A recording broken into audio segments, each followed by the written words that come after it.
Well, hello there. Welcome to another episode of Just Ask Jen. I'm super excited that you are here with me today. This is episode 11. This is my monthly live stream where I come to you with questions and that people have been asking and ideas that I want to share. So thank you all so much.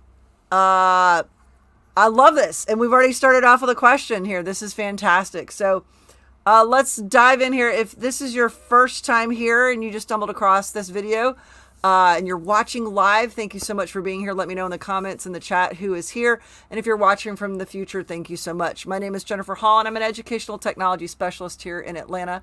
And what that means is I provide technology training for teachers and push into classrooms and provide support in integrating technology effectively into standards-based lessons. So I love that we already have a question right off the bat. What was your biggest challenge starting out as a technology coach? Tasha, thank you so much for that question. This is my 8th year in the role. And for me, I was a middle school language arts teacher for 17 years. And so I'd had the opportunity, obviously working with students and using technology in my classroom.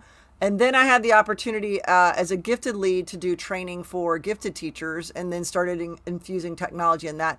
So I'd had some opportunities to work with teachers in a trainer type role or a presenter type role. But the biggest challenge for me is making sure that what I'm sharing is relevant to them, because there's so many technology tools, there's so many amazing resources. But starting with working with a teacher, like what is their end goal? What are they trying to accomplish in the classroom? And not focus on the tools, because it's really about what do you need to support your learners in the classroom? And then maybe we can talk about what is the best tool. So for me was understanding that it's really important that I focus on that and not get lost in talking about tools, if that makes any sense. So hopefully that answers your question. So for me, it was making sure that I focused on that need for teachers. And I directly support multiple schools in the district. And so each school has their own climate and culture and focus, and making sure that how I'm supporting them is relevant. So thank you so much for that question. That was a great way to kick off tonight's session. So first thing I want to share tonight, and I was super excited about this. Today I was at one of my schools, and we're preparing for our district technology competition that we have here in the district. And the goal is we want our students to create, projects, and they get to pick tools that they are either familiar with or challenge themselves with a new tool. And so I got to work with a student at a middle school who had an idea for wanting to create her own cartoon and was trying to figure out how to code it, create it, design it, so it could bring her creation to life. So we actually ended up talking about how she could use Google Drawings to create her character, and also slides. So to create a stop motion animation creation. So I definitely wanted to share out this resource page that I have for drawings, and I also have one for slides. So I'm going to drop this in the chat. I'll add it in the description of the video as well if you're watching from the future. But on my resource page for Google Drawings, I have how to use drawings, some ideas of ways to use it. There's so much of Google Drawings that is in slides. The tools are very similar. The difference is do you need one page for your design, or do you need multiple pages? And that's where the stop motion piece comes in. But I have some resources here, including like which should you use and when, but some drawing challenges here. So here's an example video of how to create planet posters, and these are some of the kids' creations. But when talking to this student, she's used Google Slides before, but she was like, let's see how we get started. And so we talked about, these are some simple tasks. And so this is on this resources page, which I'm going to share and I've dropped in the chat, that has some tasks that you can do to get comfortable with Google Drawings. And again, the same skills translate to slides. So if you're, again, designing something, you only need one page for your graphic design, then Google Drawings is perfect for that. But if you need to have multiple pages or an ongoing design, such if you're trying to maybe create a stop motion animation, you're going to use slides. But these drawing tasks, these creation tasks are here in this resource. So I shared it with her. She was super excited. We started creating her character because she, in her mind, has imagined this character. And we started to create her with shapes. And it was really, really cool. Now, if you are familiar with drawings, and I want to share out shapegrams from Tony Vincent. And I'm a big fan of Tony's shapegrams project. It has tons of resources. So he gives 4 of them for free that you can try out. And then it's actually a membership for the year. And each week there's a new drawing challenge. And so if you're trying to come up with a way to get your students creating, this is really awesome. So I'm going to drop shapegrams in the chat as well. And I will post it under the description of the video as well. But you can actually give it a try here. And he uses Google Drawings for the design piece. But again, anything you create in drawings, you can bring into slides. You can either copy and paste it in, or you can do the same principles in design and there. So he actually has an instructional video that breaks it down, what you're going to create, and then even an additional activity. So the first 4 are free. And working with a student today, she was so excited about the idea that she could design an original creation with her cartoon character. And I cannot wait to see what she creates. So I gave her homework between now and the Thanksgiving break we have here next week. And so when we can reconvene in another week or so, cannot wait to see what she comes up with. So if you're interested in resources for getting your students creating, definitely check out Shapegrams and my drawing tasks that you can use in Google Drawings. So I was super excited. That happened today, and I just wanted to share that out because it was so fun. So I've had some requests for some cool profile pics, because now that we're getting back out there in the real world, I don't know about you all, I had a blast going to GHEC just a few weeks ago, and it was the first conference I've been to since March of 6th of 2020 was at NC Ties. So I was there with them and got to see some amazing people. But of course you want to update and have like the best picture for your profile picture in all of your social medias. And this is a really cool profile picture maker. So you can take any picture you take. So you can do a selfie in front of wherever you want, and then you can upload it, and automatically it's going to give you all of these options, and you can even customize them. So I wanted to share this out with you. Good to see you, my friend Lane. Yes, it was great to see you out there in the real world. So let's take a look at this. This is pfpmaker.com. I'm going to drop this link. It'll also be added to the description of the video at the end of the session. So there it is, PFP Maker. So if you want to do this, play along with me. It's pretty cool. Super simple and easy. I do love it. It says you're going to upload your photo, and it says all of them are deleted. They're not saving them. But I'm going to click here, this plus. And so I just downloaded this little selfie right here in front of a brick wall. But I don't want the brick wall. That's not very cool. So I'm going to actually click and hit that open button. Automatically, the little interwebs, things are happening, and it's going to remove the background, and then it's going to give me all of these different options for a really cool profile picture. So let's see the interweb wizards. What do we got? Magic is happening, and there we go. Automatically, I've got a color background. So if you want something that's based on your branding, so for me, I really like the turquoise, the blues. Thank you. The hair's looking good. I appreciate that, Wanda. Yeah, hair's looking good. Thank you. I had to get a new badge photo for work, so I was making sure the hair was on point today. Literally get it on point. So automatically, I've got these color backgrounds. I've got these different patterns. So depending on what your brand is or the look you want, or you can even do a holiday theme one, I can go through here and I can just scroll through and there's just going and go. And look, it automatically took out the background. And instead of having to do this in twofold where you pull it out and use like a remove BG, which is a great resource if you just want to remove the background, but it did it for me. I don't have to do it here and bring it in somewhere else.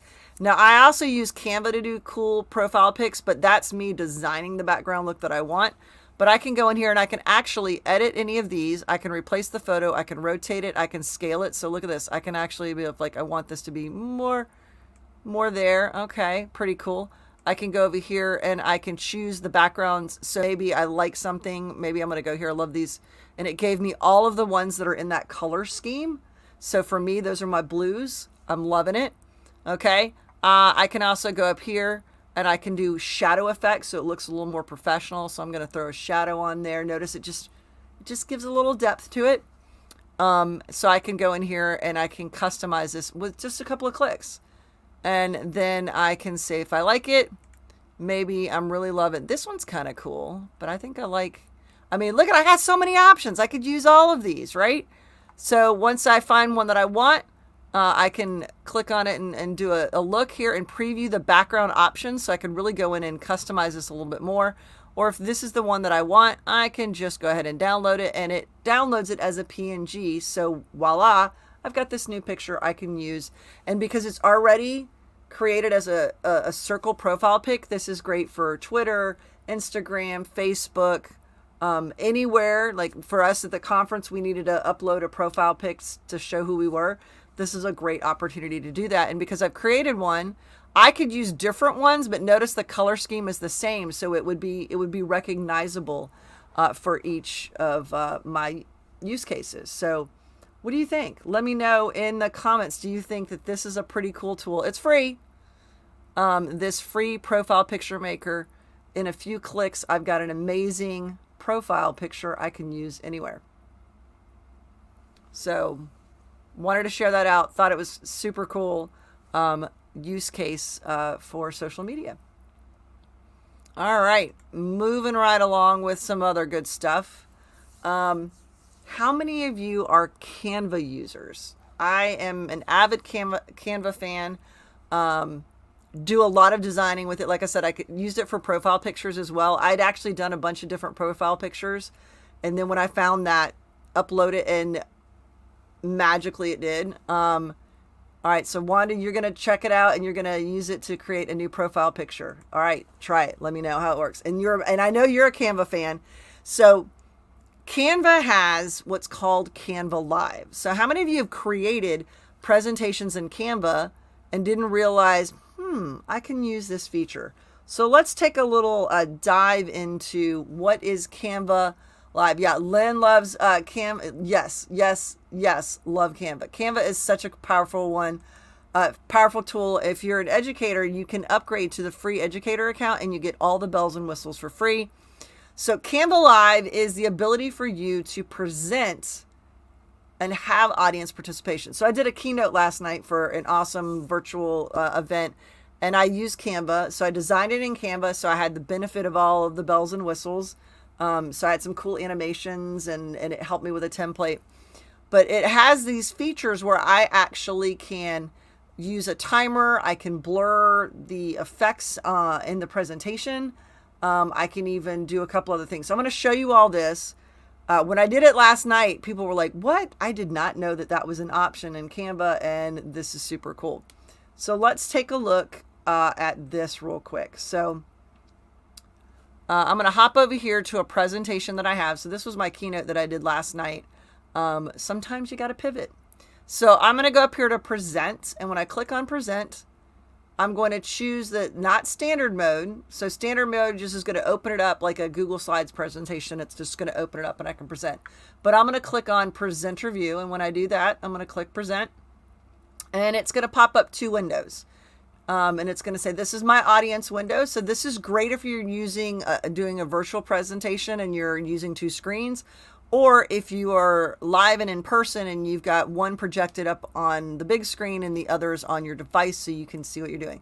So this right here is the presentation one right here. So I'm actually going to minimize this just a little bit here so we can see both of these happening here. So I'm going to minimize this, and this back here, there's where my notes are. Back here is the presenter window. So I'm going to keep both of these up if I can get it to cooperate. I got all these little windows. So there's my little audience window. So this is the backside for me. So I've got a timer that's going. I can see my notes. I can use these tools right here. So I can actually click on the little tools. So I got my timer tools. So if I go to the timer one, and I'm going to bring back that other little window right here. So there's the little mini gen. All right. So when I do this and I click on, it's all right. I got to have to do this. Excuse the mess on the desk. There we go. So you can see both of these. Hang on. We're going to reconfigure this right here. Gotta love when you do these things live. What happens? All right, so now I got it. I cleared off my desk icon so you don't have to worry about seeing all that. So I'm going to make this a little bit smaller so we can do a little side-by-side comparison here. I'm going to shrink you over a little bit more. And then we got, this is the audience participation. Notice how it blurred it when I clicked on that blur? So I'm going to go back here and I'm going to be like, I want the timer, pops up a timer on there. That is super cool. I can turn that off. So there's that blur. So if you're trying to do like a reveal for students to do some guessing, kind of cool. I can use the quiet. This is great for teachers. Shh, make sure you're being quiet. I can also use the bubbles. Just some relaxing. So it's kind of good if it was like on a pause time. And then also if we're ready to celebrate, who doesn't want to throw some confetti? So this is built into Canva for live presentations. And I also love this. There is the, let's have a drum roll. Hold on. Oh, come on, my little drum roll. Let me go to the next slide. See if we can get our drum roll. I'm going to be sad face if the drum roll, there we go. Hold on, and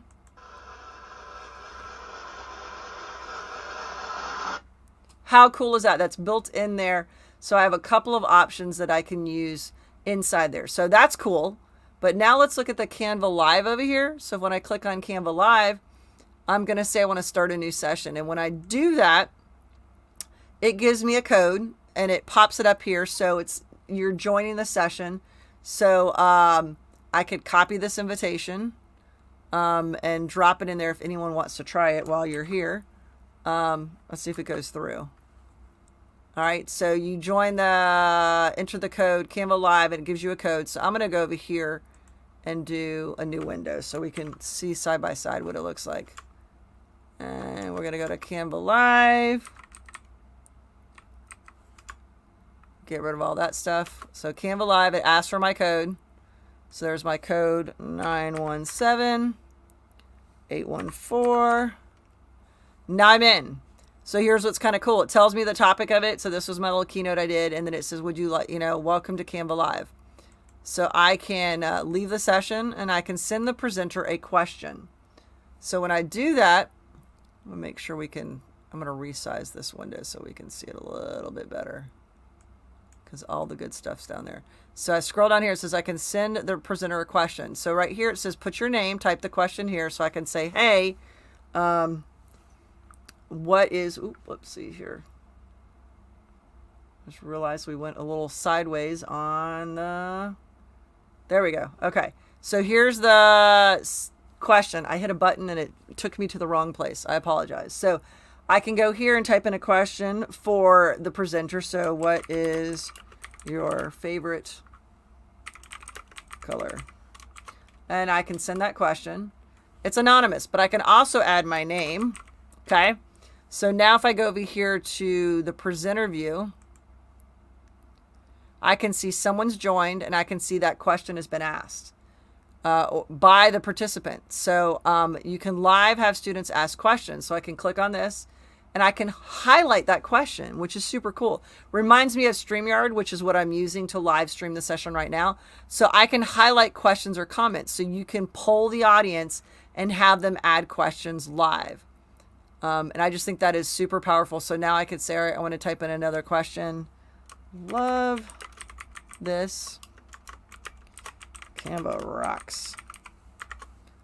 All right. And I'm going to go ahead and send that. I see it over here as go back to my presenter view. I can see that I now have another one. Notice I added my name. I can click on here and I can say display it bigger, which means it's going to pop it on my screen. Or I can delete the message if it was some reason inappropriate or whatnot. But I'm going to click on here. And now it says, love this, Canva rocks. And it says who the person is that made that comment. So that is the Canva Live feature that I think is just super cool. And I'm hoping they're going to add some more functionality to it. But right now, it's pretty easy.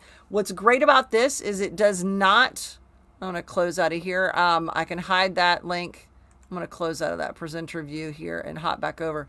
But it shows I'm still up live. I can go back in here, go back into present, and my session's still there, and I can need to close out of it. So I need to go back to Canva Live and make sure that I in this session and close out of it, and I can start a new one.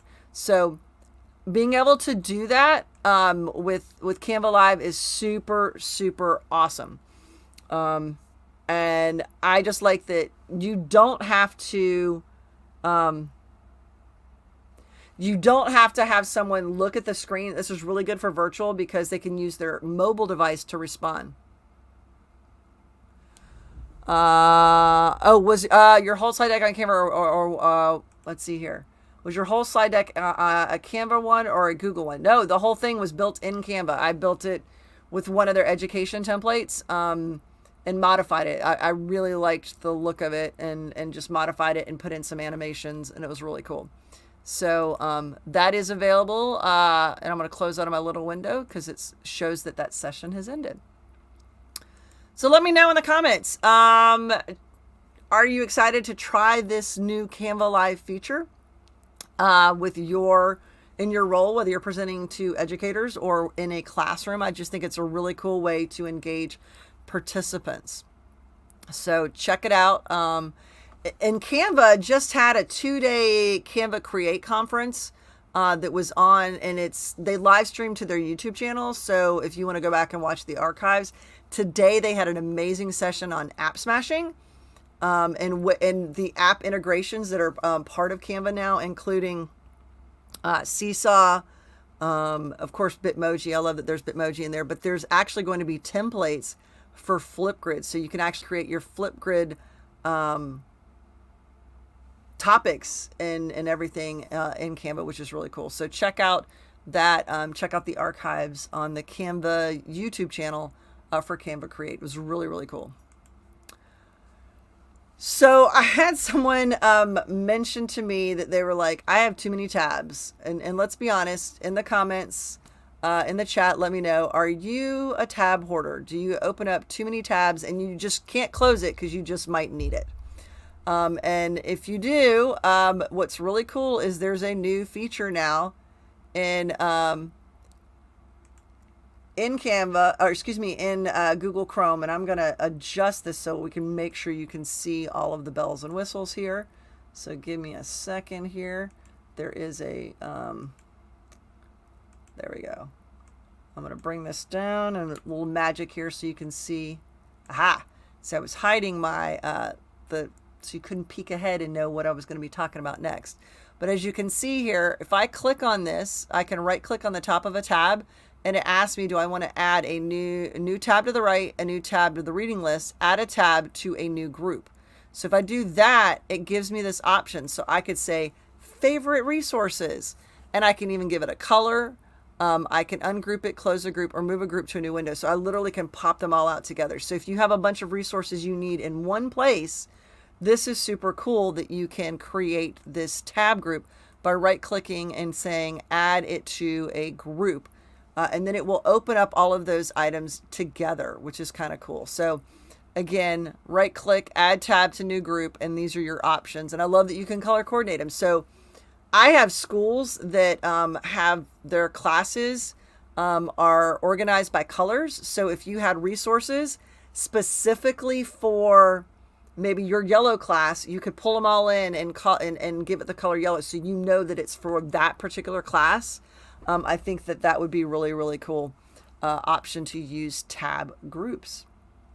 So let me know if you're going to try that new feature, or maybe you're already using that. So let me know in the chat or in the comments if you're already using tab groups. So I had one other extension I wanted to share that I've started using. And I think it's pretty cool. So this is called Toucan. And let me know if you are familiar with Toucan.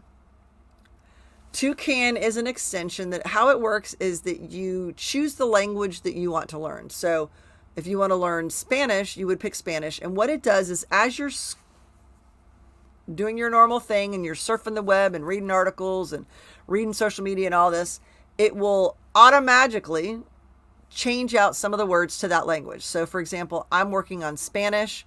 I'm using Duolingo as well. Today is the day that I'm going to make my 200-day streak, at least 10 to 15 minutes a day on Duolingo. But I wanted some extra support. So with Toucan, I actually can still do Spanish. And as I'm reading, it automatically changes particular words in context, which helps you understand that word. And so you might want to check out Toucan. I just think it's another layer of working on language acquisition. So if you're not familiar with Toucan, I would definitely say check it out. It's muy bien. It's very good. See, I knew that because I've been working on my Spanish. So I just wanted to share that out as a bonus little nugget for my language learners.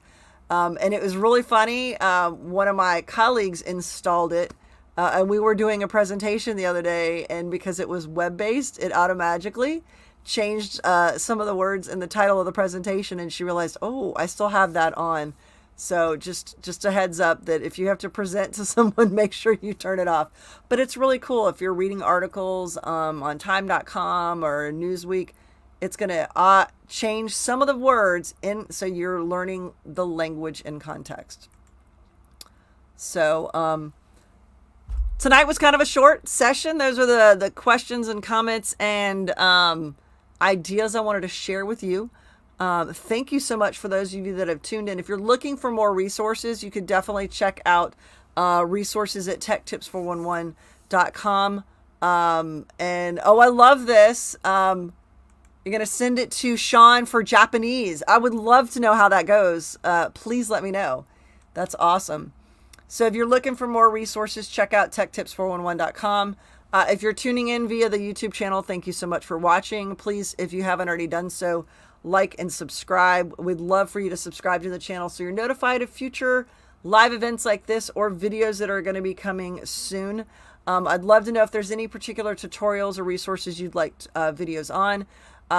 Planning for, because we're getting ready to start the Thanksgiving holiday break next week, a series on Canva, because there's so many different things in Canva. So I think that would be a good series for me to do next of some videos. So let me know if you think that would be beneficial.